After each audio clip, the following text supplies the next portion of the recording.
शादी में डिले आज के यूथ में, आज के युवाओं में एक बहुत ही चिंता का विषय बन चुका है। बच्चे बहुत कैपेबल होते हैं, शादी योग्य होते हैं, दिखने में भी अच्छे होते हैं, कई और ऐसे फैक्टर होते हैं जो शादी ब्याह के लिए उचित होते हैं, लेकिन फिर भी शादी नहीं हो पाती है।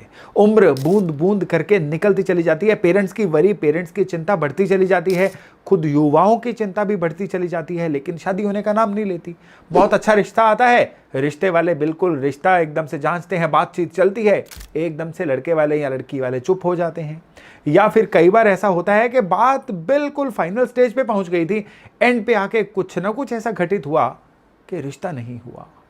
ये क्यों होता है, इसके इलाज क्या हैं? आज के वीडियो में हम इसके विस्तार से चर्चा करने वाले हैं। लेकिन इस वीडियो को आगे बढ़ाने से पहले एक निवेदन मेरा करना बनता है कि आप वीडियो देखते हैं, बहुत अच्छा, मैं आपका शुक्रिया अदा करता हूं, लेकिन वीडियो को सब्सक्राइब जरूर करिए, क्योंकि मेरे एक सर्वे में आया है कि 68% मेरे सब्सक्राइबर हैं जो वीडियो देख के आगे बढ़ जाते हैं लेकिन सब्सक्राइब नहीं करते। आपका सब्सक्राइब करना मेरे लिए मोटिवेशन का काम करता है, आपके लिए अच्छा कंटेंट लाने के लिए। चलिए आगे बढ़ते हैं। देखिए, शादी ब्याह में जो डिले होता है ना, ये कई कारणों से हो सकता है। एक बार पहले कारण जान लीजिए, कौन से ग्रह इनसे जुड़े हुए हैं, इसी वीडियो में आगे चल के उनको भी जानेंगे। कई बार क्या होता है कि सही समय पे पेरेंट्स ही थोड़े से ढीले हो जाते हैं, वो अपने बच्चे का रिश्ता अच्छे से परस्यू ही नहीं कर पाते हैं। वो अपनी लाइफ के स्ट्रगल्स में, अपनी कुछ और प्रायोरिटीज में इतना बिजी होते हैं कि वो चाहते ना चाहते हुए शादी की एक ऐसी उम्र निकल जाती है कि जिसमें इंसान जो है अच्छी अपनी बार्गेन रख सकता है अच्छे रिश्ते के लिए। कई कारणों में क्या होता है कि पेरेंट्स का आपस में कुछ ऐसा विवाद होता है जिसकी वजह से पेरेंट्स किसी अलगाव का शिकार होते हैं, और ये चीज़ उस बच्चे के, उस युवा के कह लीजिए सोशल प्रोफाइल पे असर डालती है। इस वजह से शादी नहीं हो पाती है। और कई केसेस में ऐसा होता है कि इंसान का कोई रहन सहन या उनका जो स्टैंडर्ड ऑफ लिविंग है कुछ ऐसा होता है कि जो सामने वाली पार्टी को पसंद नहीं आता है।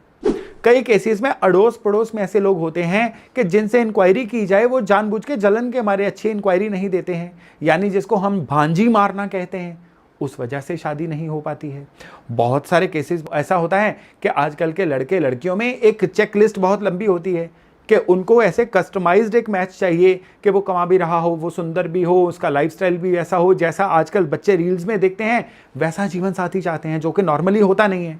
और उसके बाद जो है वो शादी की एक उम्र निकलती चली जाती है। दरअसल देखिए, एक शुरू से कहावत है, शादी की 3 उम्र होती हैं। एक होती है कि नो वन, इंसान सभी को नो करता रहता है। फिर शादी की एक उम्र आती है समवन, यानी अब इंसान जो है थोड़ा सा अपनी चेकलिस्ट को कम कर रहा होता है कि कहीं ये ना हो कि रिश्ता हो ही ना।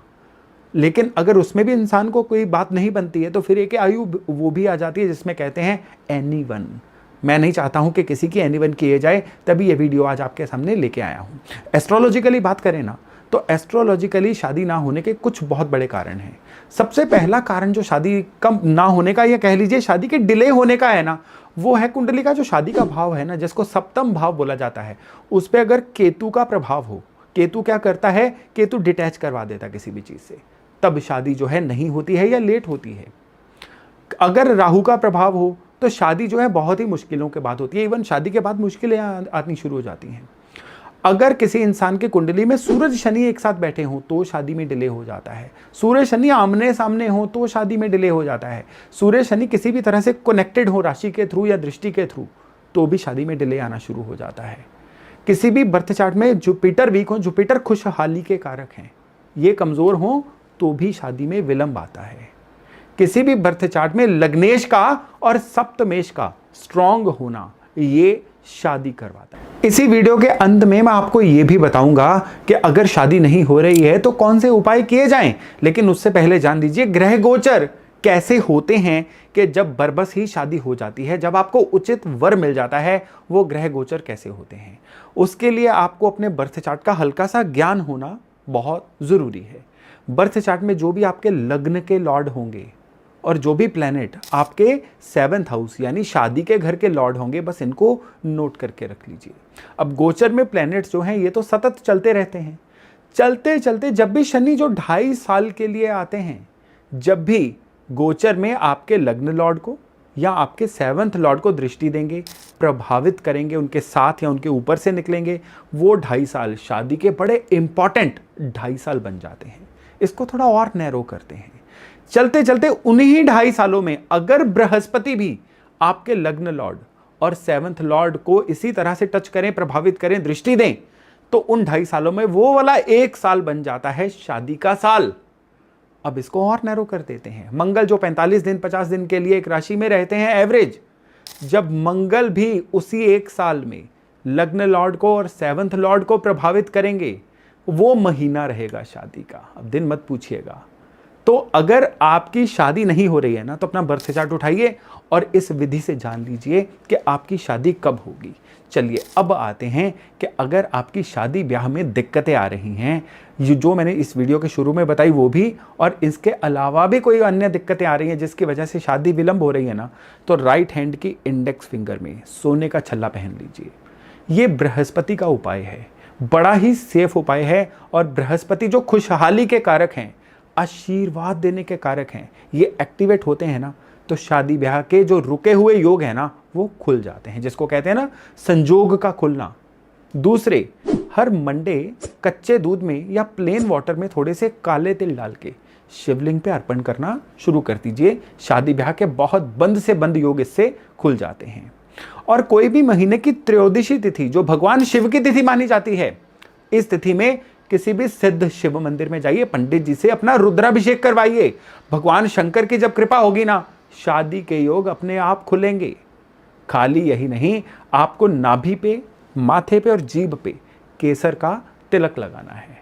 ये शादी के लिए बहुत ही प्रचंड, बहुत ही बढ़िया उपाय कहा गया है। और इसके अलावा मां कात्यायनी का कोई भी मंत्र, कोई भी स्त्रोत आप ऑनलाइन ले लीजिए, मंदिर के बाहर जो पूजा पाठ की दुकानें होती है वहां से मिल जाएगा।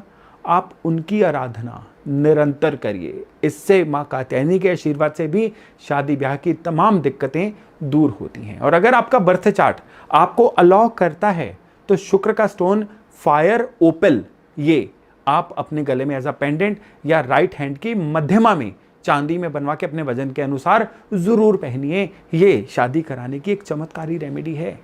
और इसके अलावा बस एक और उपाय है, आपको अपने घर का साउथ वेस्ट एरिया चेक करना है। अगर आपके घर के साउथ वेस्ट में किचन है, अगर आपके घर के साउथ वेस्ट में लाल रंग या पिंक रंग या ऑरेंज कलर है, या पर्दों के रूप में, फर्नीचर के रूप में, दीवारों के रंग के रूप में, उसको भी चेंज करवा के क्रीमिश या बेज कलर में कन्वर्ट करवाइए। शादी ब्याह आपका सही जगह पे हो जाए, उसके लिए 3 दिशाएं आपके घर की बड़ी इंपॉर्टेंट है, नॉर्थ ईस्ट, नॉर्थ वेस्ट और साउथ वेस्ट। साउथ वेस्ट आपके पितरों की कृपा शो करती है। नॉर्थ ईस्ट आपका चेकलिस्ट को कंट्रोल करती है कि गैर जरूरी चीजों की डिमांड नहीं करनी है शादी ब्याह में, आपको बस रिश्ता कर देना है, बाकी ईश्वर खुद ही संभाल लेंगे। ये जो सोच है ना, ये नॉर्थ ईस्ट से आती है। और नॉर्थ वेस्ट जो है आपको पब्लिक के प्रति विजिबल करवाता है। अच्छे लोगों को आप नजर ही नहीं दोगे, दिखाई ही नहीं दोगे, तो रिश्ता कैसे होगा। तो नॉर्थ वेस्ट जो एरिया है ना, ये आपके शादी ब्याह में दिखने का एरिया है। तो अपने घर के इन तीनों एरियाज को वास्तु दोष से मुक्त करिए।